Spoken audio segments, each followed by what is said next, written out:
तो अंधा कत्ल था।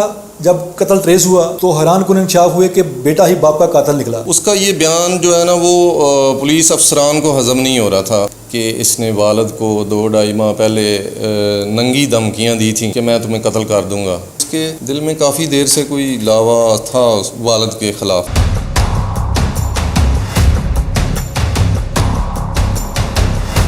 मैं हूं नवीद शाह और आप देख रहे हैं सब तक न्यूज़। आज की जो स्टोरी है उन वालिदैन के लिए है, उन लोगों के लिए है जिसे सुनकर आप भी हैरान हो जाएंगे। एक जो खून है, अपना खून, एक बेटा अपने बाप को कैसे कत्ल कर सकता है। ऐसी अंधोनाक वाक़यात हुआ गुजरात के इलाका सदर थाना के दूध में पेश आया। तो अंधा कत्ल था। जब कत्ल ट्रेस हुआ तो हैरान कुन इंकशाफ हुए कि बेटा ही बाप का कातिल निकला। ये स्टोरी है क्या?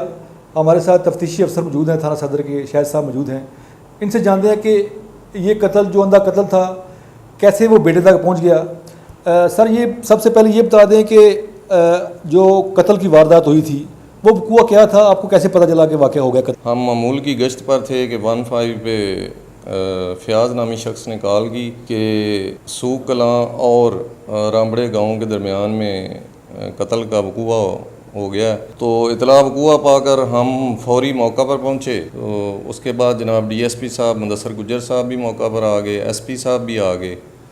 तो हमने SHO साहब ने कॉल करके फोरेंसिक टीम को फौरी तौर पर मौके पे बुलाया।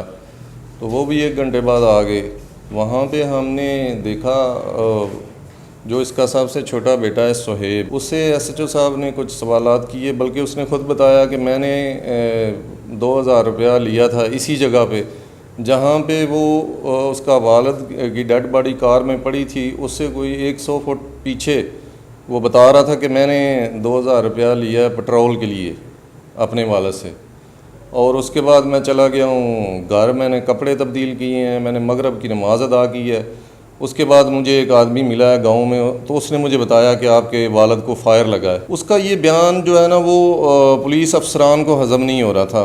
वो इसलिए कि वो जो ड्यूरेशन था उसके कामों का वो आधा पौना घंटा बनता है, और इंसानी अकल ये मानने को तैयार नहीं कि आधे घंटे में उसने मकतूल ने सिर्फ 100 फुट का फासला तय किया अपनी गाड़ी पे। तो इसलिए उस पर शक तो उसी वक्त हो गया था, लेकिन चूँकि और फिर वो एक्स्ट्रा एक्टिंग भी कर रहा था रोने धोने की, तो वो भी एक पुलिस का जो है शक उस पर जाता था। लेकिन उस वक़्त चूँकि हालात ऐसे थे तो उसको डायरेक्ट हमने शामिल तफ्तीश नहीं किया। लेकिन फिर कुछ गांव वालों से पता चला कि इसने वालिद को 2-2.5 माह पहले नंगी धमकियाँ दी थी कि मैं तुम्हें कत्ल कर दूँगा। शायद उन्होंने पीटा था, इसको मारा था, तो इसने धमकियाँ दी थी कि मैं आपको कत्ल कर दूँगा। तो शाहिद साहब ये बता दें कि जो मकतूल है वो कत्ल वाले दिन कहाँ पर गया था और कहाँ से वापस आ रहा था तो जब आपको कॉल आई कि एक शख्स कत्ल हो गया? वो जैसा कि SHO साहब ने बताया आपको पहले कि वो मंडी बावलदीन गया था अपने किसी दोस्त के पास, वहाँ से वो वापस आ रहा था। इसने तकरीबन 12 बजे के करीब कहता है कि मैंने उनको कॉल किया कि आपने कब वापस आना है। तो उन्होंने कहा कि मैं शाम को आऊँगा। ये उधर क्रिकेट ग्राउंड में सूक कलां क्रिकेट ग्राउंड में कोई फाइनल का मैच हो रहा था, वहाँ पे ये बैठ गया गात लगा के अपने वालिद के लिए। और जो ही वो वहाँ से गुजरे हैं, इसको गाड़ी का पता था, इसने बाइक पीछे लगा दी है। वहाँ पे वो मिट्ठू की डेयरी है, वहाँ पे जाके इसने रोका है उनको और उनसे कहा है कि मुझे पैसे दें, मैंने पेट्रोल डलवाना है।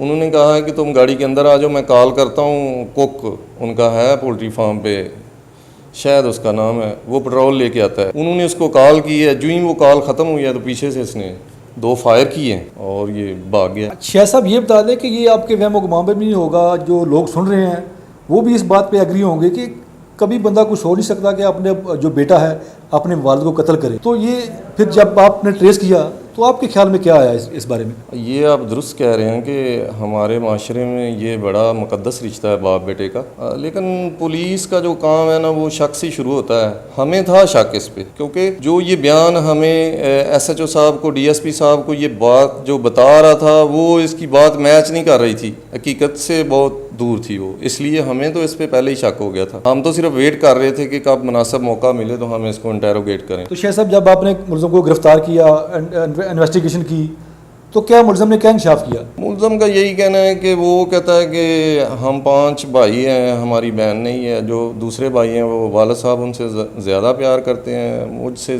प्यार नहीं करते और मुझे मारते पीटते थे। ख़ास करके जब से मैं सऊदी अरब से होकर आया हूँ तो वो मुझे ताने भी देते थे कि तुम निकम्मे हो, निखट्टू हो, तुम करते कुछ नहीं हो। तो मैंने फिर वो तैयार कर लिया था कि मैं अब इनको छोड़ूंगा नहीं। वालिदैन का तो हक है ना, जो उसकी औलाद है, जो अच्छी औलाद होती है वो अपने वालिदैन का एहतराम भी करती है। वालिदैन तो टोकते रहते हैं अपनी औलाद को ताकि वो अच्छे तरीके से अच्छी अपनी जो लाइफ गुजारे, अच्छा माशरे में एक मुकाम पैदा करे। तो वालिदैन को तो काम है।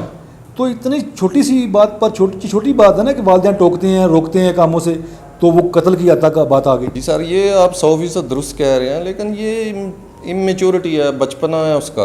गो के वो उसकी उम्र मोर देन 20 ईयर्स है, लेकिन मैं समझता हूँ कि उसका दिमाग जो है ना वो उस तरह डेवलप नहीं हुआ, शायद उसकी नशोनुमा नहीं हुई उम्र के साथ साथ, है ना, वो इसलिए।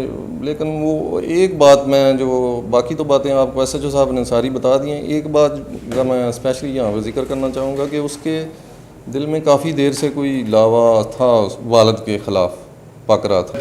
वो शायद फैमिली वालों को उसका नहीं अंदाज़ा हुआ, इसलिए ये हादसा हो गया। नाजरीन, आपने सुना कि दुख भरी कहानी ये है कि बेटा बाप का कातिल बन गया। छोटी छोटी बातों पे इस तरह के वाक़यात देखने को बड़े कम मिलते हैं कि वालिदैन का तो काम है बच्चों को समझाना, बच्चों को रोकना टोकना। तो ये एक अपनी नौयत का एक ऐसा वाक़या है जिसे सुनकर रोंगटे खड़े हो जाते हैं कि कभी सोचा भी नहीं होता किसी ने कि एक दिन आएगा कि बेटा ही बाप का कातिल बन जाएगा।